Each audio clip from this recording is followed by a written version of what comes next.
The iPhone takes beautiful photographs, but it sometimes gets it wrong, and you end up with a horrible, bland-looking image like this one, which I found lurking in my iPhone library. So we're going to use the standard Apple Photos app to bring this photo back from the dead.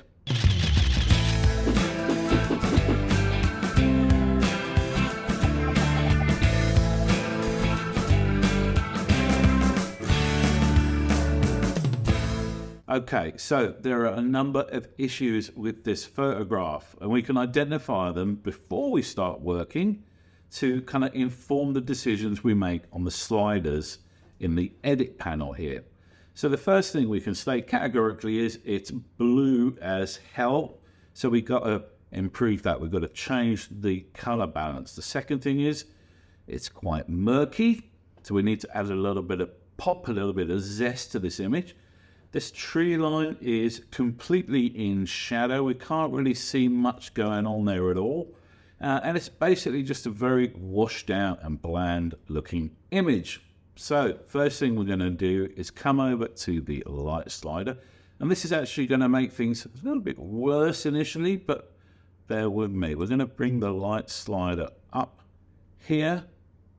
And we're also going to bring up the color slider. You'll notice what it's done here is it's raised the saturation and the vibrance. Vibrance, in case you didn't know the difference between saturation and vibrance, vibrance increases the saturation of the least saturated pixels, whereas saturation raises everything up. It's much more of a blunt tool. So you should always try and use vibrance first to get a more subtle looking end result. Okay. So how about we fix this blue? We're going to do that with the white balance tool here. And I'm going to click on this drop down and select temperature and tint. And we have the scale here. It says temperature, and we've got this number here, K. K stands for Kelvin. It's literally the color temperature. And even though this is at 6,800, which is actually a very warm temperature on the Kelvin scale, it's obviously wrong, so we're going to drag that to the right, heat things up, and watch as we do it. It makes a huge difference. And you have to trust your instincts here. Only take this as far as you think it needs to go. I think that's looking pretty nice there. So it's already looking way better. Let's do a little bit of a before and after at this stage. So here's where we started, and here's where we are now. Already a huge improvement. So the other thing I said when I was analyzing this image was that we wanted to make it pop a little bit. And the way you do that is with the curves tool. So the curves enables you to raise and lower tone and brightness across the dynamic range of the image. So here is the curve. We've got extreme black, total black on the left, and total white on the right hand side of the screen here. What we're going to use is something called an SCurve, which is a classic photo retouching technique used by landscape photographers for many, many years. And it's very simple to do. You just click a point towards the bottom end and drag that down. And then at this end, you drag it up. So we're increasing the brightness, the top end, and making the shadows of the darker portion of the image a little bit darker. So we're increasing the kind of the contrast. And the reason we do that with a curves tool is because you get a nice gradual drop off. Nicely blends everything together. So here's where we are now. That's how we started. And here's how we're looking now. Let's bring up the saturation in this blue a little bit. So I've got the cyan blue here in selected color. Let's increase the saturation slightly there. That's looking very nice.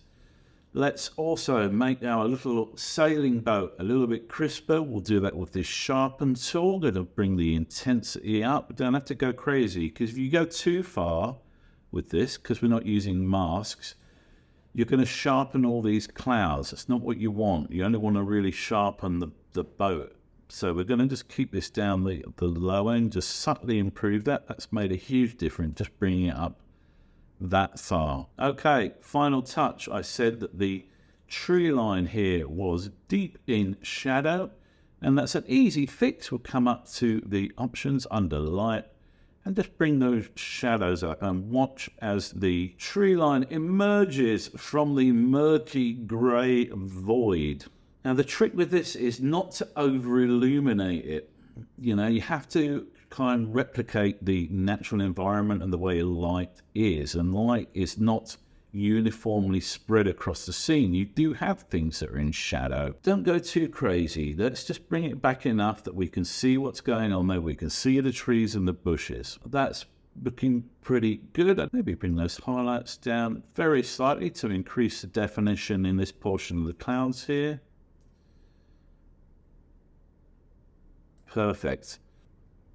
And I think that will do us. Let's do the grand reveal. We've gone from that horrible, lifeless looking, murky grey image to this beautiful, vibrant and natural looking photograph. As you can see, the edit tools that you get in Apple Photos these days are quite advanced, and you can make all the necessary edits required to bring your raw photos back to life. And that'll do us for this little Apple Photos tutorial, guys. If you enjoyed this and you'd like to see more content like this, talking about Apple Photos or perhaps other similar little photo editors like Photomator, then do please leave me a comment in the section below. And that will do us, guys. Ta-ta for now.